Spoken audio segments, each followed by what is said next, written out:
अपेक्षितरित्याच MRI आलेला आहे. जी आईला त्रास आहे आपलं, जसं 2 व्हिजिटपासून डायग्नोसिस काय आपलं ट्रायजेमिनल न्यूरॅल्जिया आहे ते कन्फर्म होतं. MRI काय केला, की काही काळजीची कारणं नाही आहेत का? जसं मल्टिपल स्क्लेरोसिसचं आहे, जे आपण बोललो होतो, ते काही काळजीची कारणं असतात. कधी-कधी 5व्या नसेचं म्हणजे त्या ट्रायजेमिनल नर्व्हचं दुखणं आहे.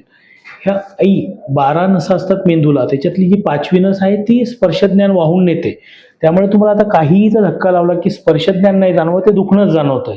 वारा लागला तरी, चेहरा धुतानाही त्रास होतोय, बरोबर आहे. आता येतानाही ते OPDमध्ये अशाच येतायत हात लावून. आता ब्रश का नाही करत आहे? कारण की ते ब्रश जरी टच झाला तरी तिला दुखतंय.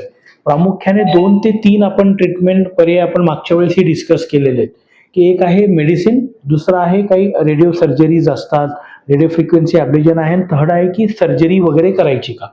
मी म्हणलं एक 2-3 महिने अजून गोळ्या घेऊ दे, कारण गोळ्यांनी मला असं वाटतं की ओके फरक पडतोय, पण 2 गोळ्यांच्या मध्ये त्यांना खूप जास्त त्रास होतोय. 3 ते 4 वेळा गोळ्या ठेवूयात आपण. जर 2 गोळ्या घेऊनही त्यांना खूप जास्त दुखणं जाणवतंय मध्ये, तर मग आपण सर्जरीचा पर्याय निवडूयात. ठीक आहे? चालेल. अजून काही प्रश्न आहेत का?